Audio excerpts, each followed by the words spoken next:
Es la primera pregunta que podemos hacerles. ¿Ya estamos ya? Sí. ¿Cómo usted recuerda el momento en que se entera de la operación de Malvinas y cuáles son las reacciones suyas y de los distintos... Sí, yo reaccioné negativamente. Yo creía que íbamos a perder todo lo que se había logrado durante el gobierno de Ilia particularmente, que seguía avanzando mucho. Ustedes recuerdan que aviones nuestros podían llegar allá, en fin, se había avanzado notablemente. Además, contábamos con el apoyo de las Naciones Unidas, de la Asamblea de las Naciones Unidas, para obligar a Gran Bretaña a que discutiera el tema de la soberanía con nosotros. Posteriormente hubo una posibilidad fuerte de que se pusieran las tres banderas en la isla, la de Gran Bretaña, la nuestra y la de las Naciones Unidas, para discutir también allí. Estuve a favor de esa posición. Recuerdo que cuando fui presidente, una de las primeras visitas que hice fue a agradecer al presidente Belaúnde Terry de Perú todo lo que había hecho por nosotros. Cuando había sacado ya el 5% de los votos más o menos en la elección, así que no había ningún cálculo electoral. Me acuerdo que en esa oportunidad que fui se produjo una balacera tremenda, y se quemó una planta eléctrica. Se atacó mucho, ¿no? Yo pasé al lado de un coche bomba, me acuerdo. Doctor, ¿y usted recuerda cómo fue la reacción? Porque su posición fue crítica frente a la operación de Galtieri, pero la posición de la mayor parte de la dirigencia... Sí, fue a favor. ¿Y cómo fue esa discusión? ¿O cómo usted recuerda? Bueno, no fue una discusión, fue aceptar una posición nomás, que creo que estuve muy solo en eso, ¿no? Fue uno de los pocos que pensó que no podíamos declararle la guerra a la OTAN. Y si hubiéramos triunfado en las Malvinas, nos hubieran bombardeado la ciudad de Buenos Aires, lo mismo, esta señora Thatcher.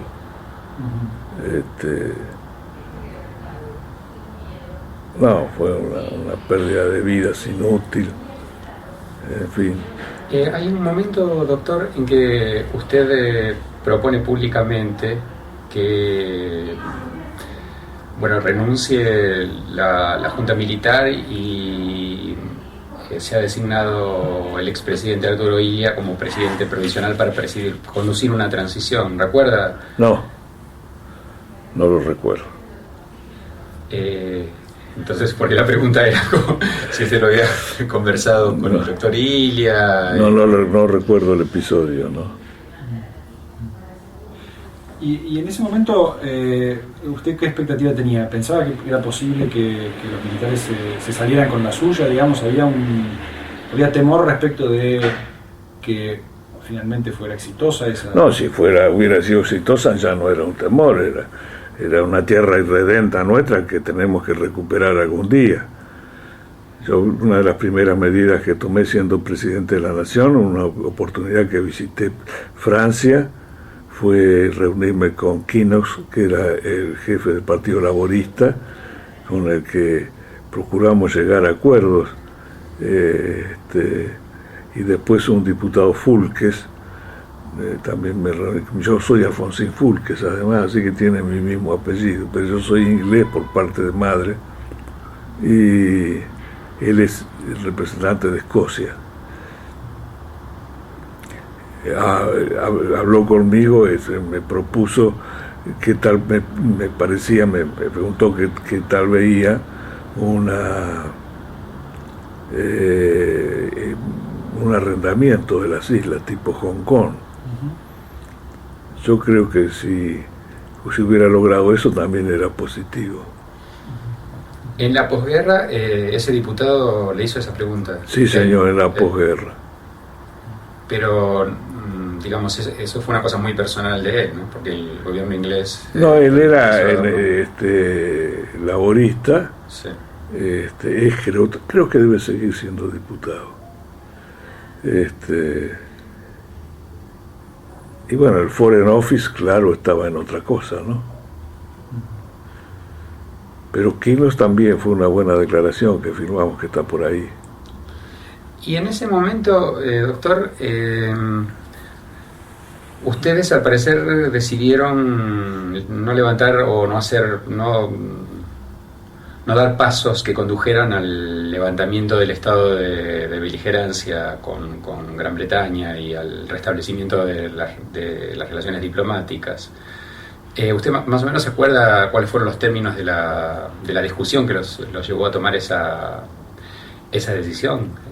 Supongo que no recuerdo, pero usted ya dice siendo presidente también, claro, ¿no? Sí. Que no, no. Recuerdo que me preguntaron si me gustaría conversar con la señora Thatcher. Yo contesté que me gustaría más con el marido en una de esas. Entonces, Marta Mercader me escribió una carta iracunda diciendo que era un machista. Y todo lo contrario, porque ahí el débil era el marido. De todos modos fue un exabrupto que no debía haber cometido. Doctor, nosotros hace un tiempo entrevistamos a Dante Caputo y él relató la situación durante la guerra, yendo un poquito para atrás de nuevo, la situación en la cual, lo que usted dijo, ¿no? Una situación de relativo aislamiento, donde la postura de no apoyar la relación de Galtieri era muy minoritaria. Y él contaba que incluso dentro del radicalismo eso generaba mucha tensión, digamos, ¿no? Que porque la mayoría del partido estaba de acuerdo, desde luego. Incluso el entonces titular del Comité Nacional, el doctor Carlos Contín, viajó en el avión a Ushuaia. Pero era todo el arco político que estaba de acuerdo en eso. ¿Y usted presentó una objeción a ese viaje? Porque... No me acuerdo si me he referido expresamente al viaje, no recuerdo. Procuran no ser tan minuciosos. Ahora, cuando termina la guerra en junio, se dispara el proceso de transición, digamos, ¿no? Porque es evidente que el gobierno militar no va a durar mucho más tiempo. Llega Viñones, ¿verdad? Y llega Viñones. Hay varias versiones respecto de cómo llega Viñones, si había otras alternativas. Está la idea de, por la información de la gente que nosotros entrevistamos, de que se discutía como alternativa posible que fuera Villarreal, y que en esos primeros momentos incluso se discutían posibles programas de transición. Ahí había la idea de un acuerdo entre los partidos y algunos de los generales, digamos, Villarreal o el propio Viñones, con un plan de transición, un programa de transición. ¿Usted no, yo no intervine en ninguno de de esas discusiones. ¿En la multipartidaria qué se discutió en ese momento? Bueno, yo de la multipartidaria formaba parte, pero no recuerdo qué era lo que... Se estaría muy atento a lo que sucedía y seguramente los partidos políticos ya estaban procurando encontrar su canal de información, pero no recuerdo. ¿Y ustedes cómo vieron la llegada de Viñones en particular, cuando se lo designa Viñones? Bueno, parecía que se venía en definitiva el proceso de transición, ¿verdad? ¿Y ustedes qué información o qué conocimiento tenían de él, digamos? ¿Pensaban que venía para eso, ¿no? Eso es lo que creo recordar. Pero no estaban preocupados en cuanto a situaciones eventuales de control, de descontrol o enfrentamiento en las propias Fuerzas Armadas. Bueno, eso siempre era una preocupación. No lo recuerdo expresamente, pero seguramente ha habido una preocupación en ese sentido. Porque un episodio importante de esa época es el regreso justamente del personal que había combatido en Malvinas. En Malvinas. Sucede algo muy llamativo, que es que prácticamente los tienen durante casi un mes, casi en una especie de cordón sanitario o en cuarentena, ¿no? Usted recuerdo, sí, eso, sí. y sumamente criticable por otra parte. Pero que les preocupa. ¿Había temor de que hubiera un levantamiento? Mire, yo no creo que hubiera un enorme temor, porque lo tendría muy presente. Siempre hay un temor latente en estos casos, pero no un enorme temor porque lo tendría muy presente en este momento. Viñoles tomó una serie de decisiones que fueron muy importantes para la transición. Una de ellas tiene que ver con los mecanismos electorales que se iban a aplicar y con los mecanismos para la normalización de los partidos. Una de esas disposiciones establecía que se tenían que afiliar de vuelta a todos los integrantes de los partidos, ¿no? Y eso favoreció mucho el proceso de reactivación partidaria y sobre todo a la UCR y a su sector. ¿Usted recuerda si hubo alguna discusión al respecto con el gobierno? ¿Si hubo una discusión dentro de la partidaria? No recuerdo. Seguramente, si se ha lanzado eso, ustedes deben pensar que ha habido alguna comunicación y algún tipo de acuerdo. Pero no lo recuerdo yo. Claro, porque el proceso, digamos, de movilización de la juventud radical, sobre todo, se posibilitó gracias a esa No, cuando aparece mi candidatura, mucha gente se afilia para votarme. En la interna, digamos. Desde luego, sí, en la interna, ¿verdad? Eso es lo que sí sucedió. Claro. Y en ese proceso, digamos, de renovación partidaria, ¿cómo usted organizó o creó una coalición interna? Porque hubo acuerdos con otros sectores del radicalismo. Bueno, los sectores que querían venir eran bienvenidos. Yo hacía una amplia convocatoria a todos los sectores. No se trataba simplemente de un acuerdo, era una convocatoria que se realizaba y los que venían a ayudar y adelante. Se discutía al mismo tiempo la presidencia del Comité Nacional. Yo iba visitando todas las provincias y veía que en todas las provincias había un acuerdo en ese sentido, de modo que yo fui presidente del Comité Nacional también, por unos días, digamos. Después fui presidente, pero como presidente de la Nación. Y en ese momento usted encontraba, ¿no? en su, bueno, inclusive dentro de su equipo más allegado, encontraba dudas acerca de la posibilidad de que ustedes pudiesen ganar las elecciones. Bueno, yo estaba muy firme en ese sentido. Me acuerdo que una vez un periodista me preguntó si no tenía miedo de pasar un papelón al decir tan claramente que iba a ganar las elecciones. Y era así, y ustedes ven que las encuestas que había, todos decían que me votaban, y cuando les preguntaba quién iba a ganar decían Luder. Es decir, yo estaba convencido que ganábamos, y en general la gente que me acompañaba era muy optimista, también trabajaba con mucho ahínco. Claro, pero por ejemplo, en un par de entrevistas nos comentaban como dato ellos mismos de a veces un poco la mayor moral en términos de confianza, autoconfianza, por ejemplo, frente a las movilizaciones previstas, es decir, por ejemplo, la concentración principal de cierre de la campaña en el Obelisco. Entiendo que algunos decían, no, bueno, hagámosla en River. Sí, señor, es cierto, sí. Y yo dije que había que hacerla en la calle. Eso es cierto, siempre hay opiniones sentido, claro, ¿verdad? Discusiones acerca de... Pero tuve un equipo muy optimista, tal vez no con mi optimismo, pero sí muy optimista. Y en ese momento, ¿cuál era la idea en caso de ganar, cuál era la idea de lo que se podía llegar a dar como relación con el peronismo? O sea, ¿qué era lo que usted imaginaba que podía suceder con el peronismo y si iba a haber... Bueno, yo aspiraba a una coincidencia programática elemental, coincidencia democrática, en el que algunos puntos se definieran en común con todos los sectores y que nos permitieran sacar de la competencia política lo que yo creía que eran políticas de Estado, ¿verdad? ¿Cuáles eran? Fundamentalmente teníamos un problema de derechos humanos tremendo. Luego teníamos el problema que recibimos en default la economía. Entonces había que luchar contra el Fondo Monetario Internacional y tendríamos que haber sido todos los que estábamos en esa posición.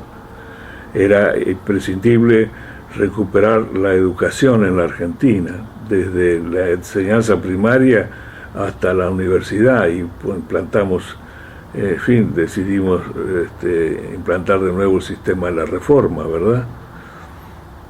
En fin, algunos puntos esenciales. Pero, doctor, haciendo un poco de abogado del diablo, ese espíritu, digamos, ¿no es un poco incompatible con algunas iniciativas unilaterales, como por ejemplo el proyecto de reforma sindical? Porque bueno, eso es también compromiso, un compromiso adquirido durante la campaña. Sí. Yo lo había señalado permanentemente. Y no es que yo no hubiera querido un acuerdo, porque estos acuerdos no se produjeron. Los que yo les estoy hablando al primero tampoco se dieron, al principio tampoco se dieron. De modo que tuve que actuar en la soledad de mi partido, ¿no? La oferta de para que fuera presidente de la Corte. ¿Cómo fue esa oferta? Nos reunimos en mi casa, acá en este mismo edificio, y él lo rechazó con mucha elegancia, ¿verdad? Reconocido por la invitación que le había formulado. ¿Y cuál fue el argumento que dio para no aceptar? No me acuerdo. Es argumento de circunstancias. Claro, porque lo que se dice es que él consultó a Lorenzo Miguel. No, sí, él rechazó de entrada nomás. En el mismo momento. Sí. Pero él sabía que venía eso. No sé. No sabe. Ahora, con respecto a la política de ¿Ustedes que quieren escribir un libro? Sí, estamos escribiendo también un libro. Pero no vamos a competir con ustedes. No. Sería imposible. No, con todo gusto. Usted se refirió a la política de derechos humanos y durante la campaña usted hizo un planteo bastante definido de cómo encararía la política señor. de juzgamiento y de revisión de las violaciones a los derechos humanos, planteando los niveles de responsabilidad, ¿no? ¿Cuál era la expectativa de qué iba a suceder en las Fuerzas Armadas con esa postura y en el movimiento de derechos humanos? Bueno, nosotros teníamos que pensar en el apoyo del pueblo, ¿verdad? Para llevar adelante esta política, de modo que yo no era un suicida, la llevaba adelante suponiendo que iba a ser aceptada, o por lo menos, si no aceptada, obedecida. Y así fue como sucedió. Yo no había comprometido mi accionar de ninguna manera con las Fuerzas Armadas. Me venían a ver y yo decía, quédese tranquilo, yo no voy a hacer una cuestión de persecución, sino que será la justicia. Y bueno, esto simplemente es lo que yo sostenía, ¿no? Pero la diferencia fue que nosotros en la campaña dijimos que la ley de autoamnistía era nula, la llamada ley, porque no era una ley, ¿verdad? Era nula. Y el doctor Luder dijo que es necesario reconocerla. Eso no se sabe ahora bien cómo pasó, pero imagínense, 40% de los argentinos estuvo por la amnistía, y hoy parecen que, en fin, son los primeros defensores de la vuelta atrás en el juzgamiento de los hechos delictivos en violación de derechos humanos fundamentales, que bueno, ahora se pueden hacer, el león está enjaulado y es fácil pegarle, ¿no? Pero en aquel momento había que llevar adelante una campaña, una acción que traía sus riesgos inevitables. A esto lo explico, me parece bien, y ustedes podrán leerlo en el libro Memoria Política. Sí, lo conocemos, leímos en detalle el libro. Por eso le vamos a contar solamente algunas cuestiones más puntuales. Sí. Una tiene que ver con el número de oficiales que ustedes pensaban que podía llegar a juzgarse? Porque estaba la idea de que los responsables principales, o sea, los que habían dado las órdenes, Sí. ese era un número limitado, pero Yo creo yo pensaba en 100. Cuando sacamos la ley de punto final, creíamos que iban a quedar 100. Lo creía también el jefe del ejército, el general Ríos Sereñú, jefe del Estado Mayor del Ejército. Que iban a quedar unos 100 oficiales, quedaron mucho más porque los jueces procesaron a todos los que parecían imputados, ¿no? O denunciados, directamente los procesaron. ¿Y ese número de 100 era un número que...? Más o menos calculábamos eso, no recuerdo en este momento por qué razones. Pero era un número que Ríos Sereñú consideraba que era aceptable en las Fuerzas Armadas. Era que calmaba a las Fuerzas Armadas, sí señor. Ahora, en la etapa inicial, digamos, cuando se inicia entre el momento de la elección y la asunción, ¿no?, en que se define cómo se va a hacer este proceso, hay una serie de discusiones internas. ¿Usted recuerda cómo se dio esa discusión entre aquellos que impulsaban más los juicios y aquellos que impulsaban un poco menos los juicios? Sí, se dio una discusión, es cierto, que yo me quedé con el consejo de Carlos Nino y de Malamud Gotti, que eran los que más impulsaban la política que se ve a cabo finalmente, con la diferencia, no fue la política que se ve a cabo, porque tanto Malamud Gotti como Carlos Nino también estaban de acuerdo en dejar de lado a aquellos que simplemente habían cumplido las órdenes. ¿Se da cuenta? Que era el último nivel de responsabilidad que yo lo había señalado ya en la campaña. Pero el senador Zapag hizo una moción de que se exceptuaran los delitos aberrantes, y todos eran delitos aberrantes. ¿No es cierto? ¿Por qué no se objetó esa? Porque no tenía fuerza. Pero el radicalismo incluso votó esa modificación en el Senado. Sí. ¿Por qué lo hizo? Y Adolfo Gas estaba muy tomado por la muerte de su hijo. Seguramente influyó, es un gran amigo mío, no vayan a creer que le estoy echando culpas. ¿Y la posición de Zapag lo sorprendió en el momento? ¿Ustedes no habían tenido diálogo previo con él en el sentido de prever alguna...? No, a mí me sorprendió, creo que él no había tenido diálogos, pero seguramente ahí jugó también el problema de Felipe Zapag, que había perdido un hijo, ¿verdad? ¿Y ustedes no consideraron la posibilidad de vetar esa modificación? No, nosotros no. ¿Pensaron que era controlable? Pensábamos que se iba a controlar.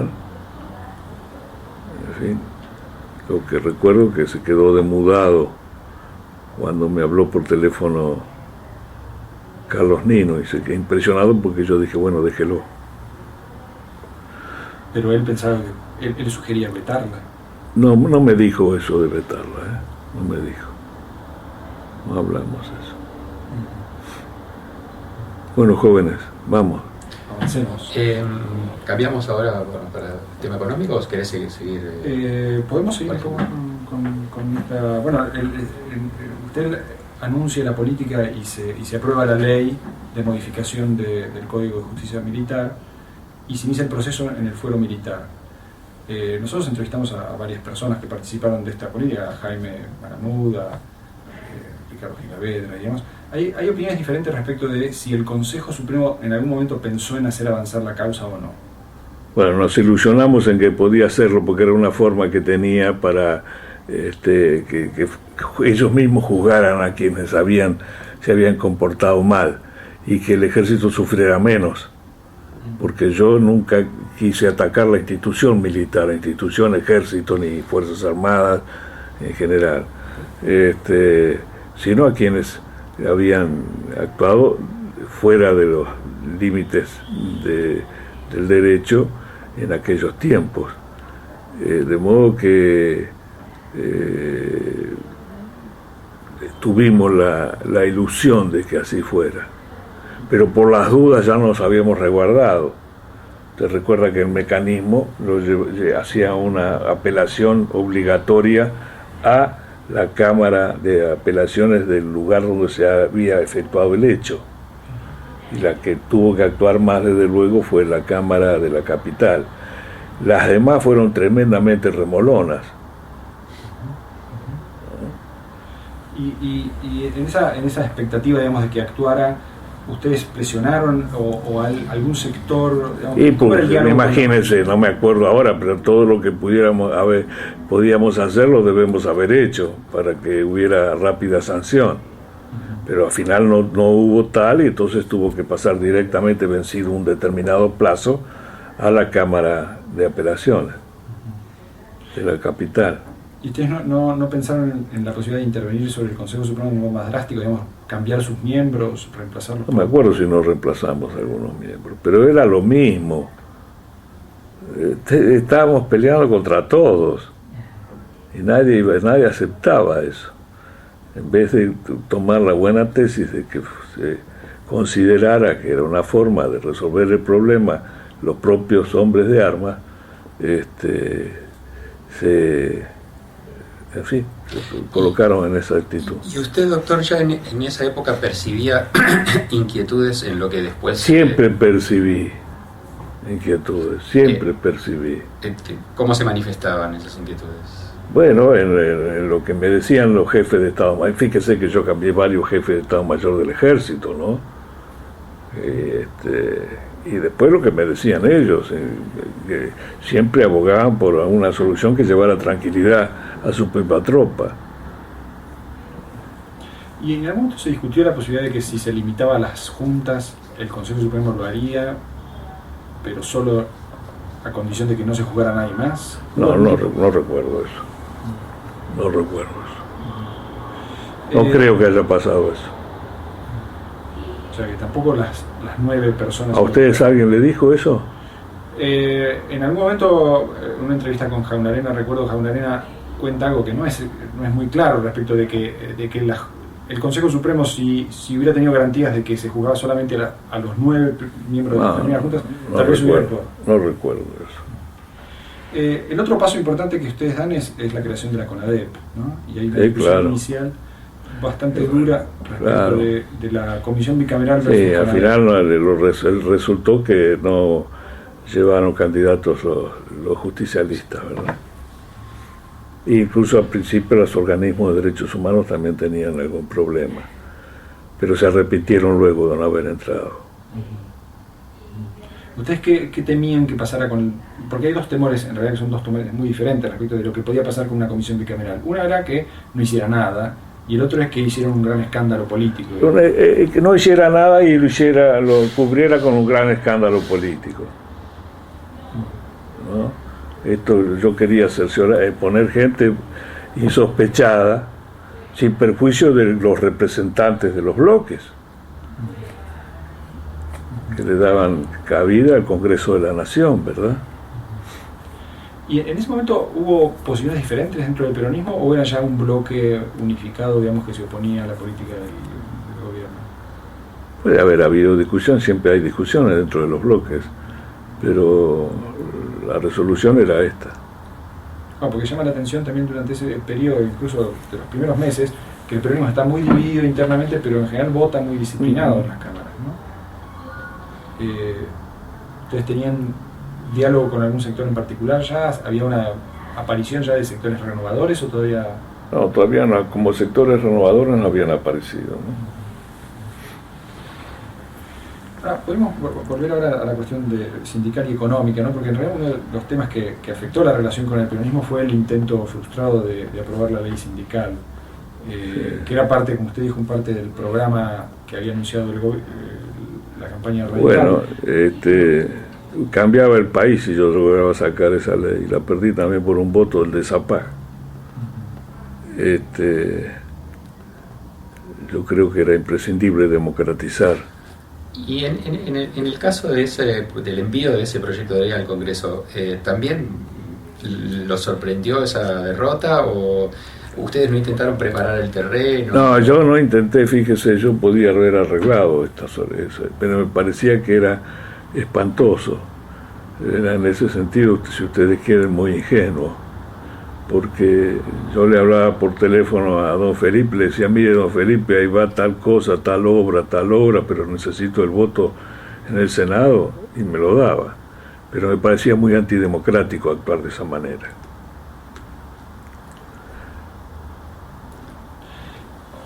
¿Ustedes tuvieron anticipación de cuál iba a ser el resultado? Sí, unos días antes. Sí, señor.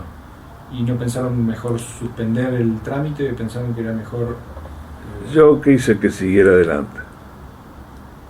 ¿Le sugirieron detenerlo? No me acuerdo si me sugirieron detenerlo. No, porque era perder... Yo lo que le digo es que no lo sacamos después, no me debo de mano, sé que sí.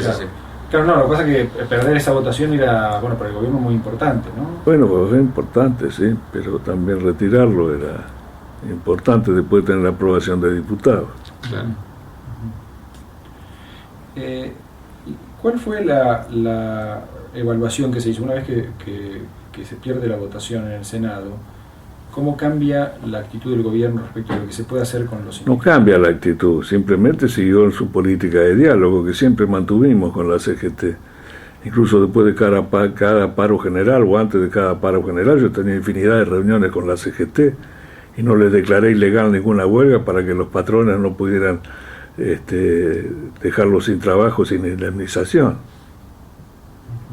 ¿No? Pero eso fue una cosa tremenda, 13 huelgas generales, fue el ariete del Partido Justicialista.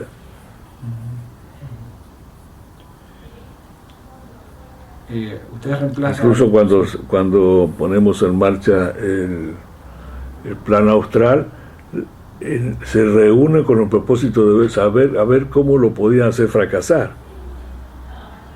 Pregunte usted, Busé dentro del sindicalismo, alguien le va a decir lo mismo. Y resuelven pedir aumento de salario, hacer un paro general pidiendo aumento de salario. Creo que a los 15 días de presentado el plan astral.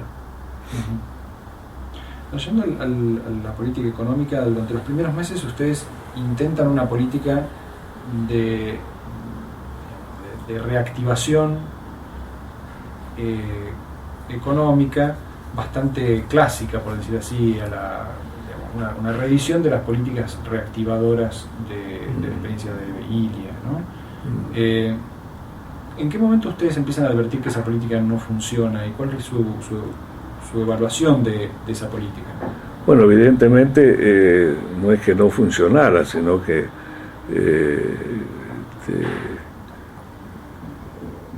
yo quise un cambio de dirección, no de políticas, ¿no?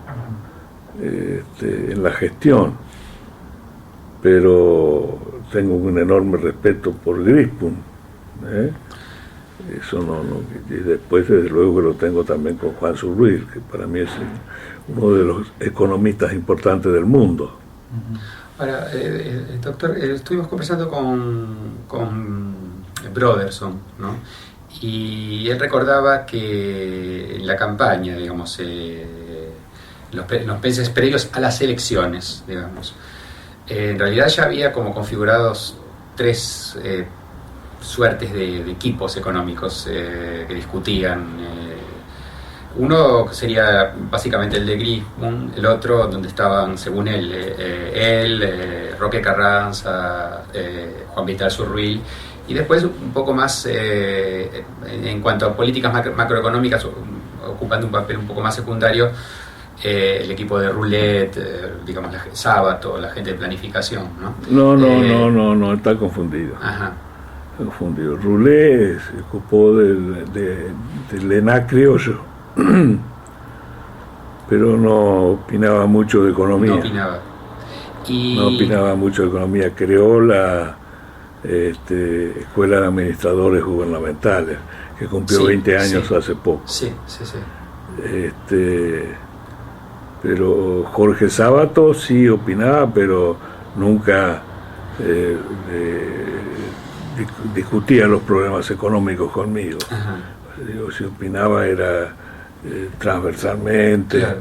Él se ocupó siempre de estaba cerca de Caputo y ambos llevan adelante la política de relaciones exteriores junto con Raúl Alconada Sempé.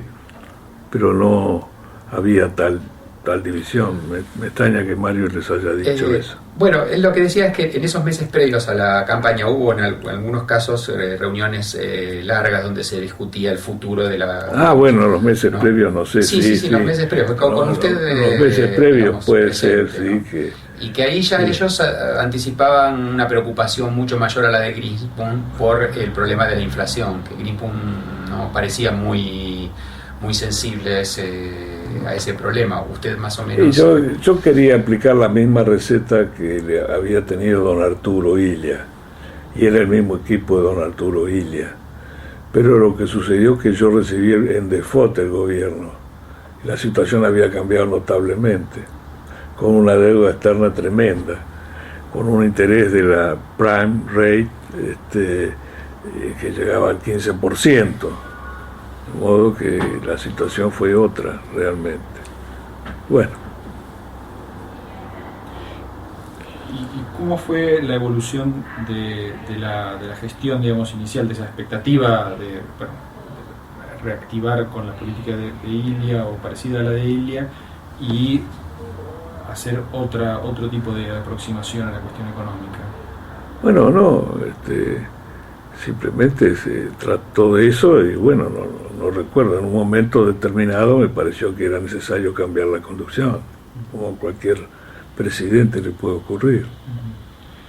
Y cuando usted transmitió esto a Surruil, ¿qué expectativa le planteó a él respecto de cuáles eran las prioridades? Bueno, las mismas que estábamos definiendo: cuidar la economía, ver qué se podía hacer frente al Fondo Monetario Internacional, que no nos quitara capacidad de decisión nacional, encontrar la manera de llevar adelante el desarrollo argentino, en fin, las cosas comunes que se hablan en este sentido. No fui específico en una determinada cosa. ¿No estaba planteado ya la idea de un plan como fue el Austral? No. ¿Y ustedes, doctor, respecto a la relación con el Fondo Monetario Internacional, tenían expectativas de que el gobierno de los Estados Unidos los ayudara más de lo que los ayudó? No teníamos muchas expectativas tampoco. Sabíamos perfectamente que el neoliberalismo había llegado al gobierno con Reagan en Estados Unidos y consecuentemente que el Fondo Monetario Internacional iba a hacer propuestas de ese tipo. Pero, por ejemplo... de la Rosier fue mejor que Candesu. Sí. Con nosotros. Pero, si me permiten, quizás una cosa... Canitrot, por ejemplo, relata que él estuvo presente en una reunión de usted con Reagan, ¿no? Y que usted le decía, bueno, que confiaba que el gobierno de los Estados Unidos ayudara a la democracia argentina, ¿no? Hablando, por supuesto, implícito era refiriéndose a una política, digamos, un poco más comprensiva en relación a la deuda, ¿no? Y que Reagan dice, pero ¿cómo? ¿No están tranquilos los militares argentinos? No me acuerdo eso, pero bueno, esas son cosas que se dicen siempre cuando se va a una reunión de presidentes. Esperamos que de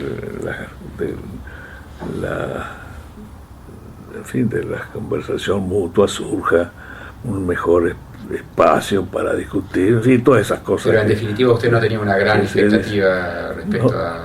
No tenía una gran expectativa y ni siquiera mucha esperanza. Y con respecto a los gobiernos europeos, porque con los gobiernos europeos había más afinidad política. Sí, con los gobiernos europeos andaba muy bien y nos dieron créditos blandos condicionados a las de respectivas compras, ¿no?, en sus respectivos países, pero eran créditos blandos tanto en España como en Italia.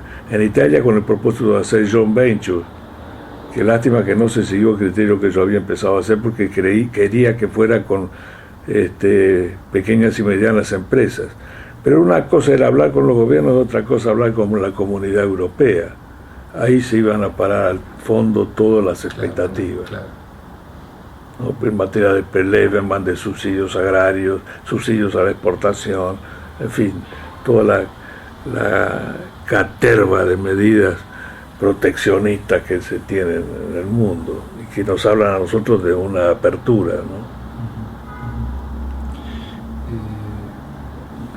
Vamos al plan austral en sí, digamos, ¿no? Porque en el momento en que se lanza el plan austral hay un diseño muy cuidado de cómo se va a instrumentar el lanzamiento del plan. Sí. ¿Podría relatar? Sí, bueno, no, Fue simplemente eso que le podrá decir mejor Juan. ¿Ustedes han hablado con él? Todavía no. Bueno, le va a poder explicar. Incluso los hicimos trabajar fuera del país. Y nos ganó a sí mismo ámbito financiero, que se adelantó un día con nosotros. Siempre hay alguien que dice las cosas, ¿no? Pero fuimos muy cuidadosos en mantener la reserva, porque era importante por muchas razones, hasta por razones especulativas que teníamos que evitar, especulaciones. Y luego fue uno de los pocos decretos de necesidad y urgencia porque no podía tener discutiendo en la Cámara de Diputados un mes este plan, mientras los demás hacían toda clase de negocios especulativos. Bueno, jóvenes, ¿estamos bien? Vamos bien, vamos bien. Sí. ¿Tenemos unos minutos más o para terminar esta parte del plan austral? No, hacemos otro día. Bueno, Como usted diga. Como usted Sí, prefiera. Bueno. No, pero vamos avanzando bien, ¿no? Sí.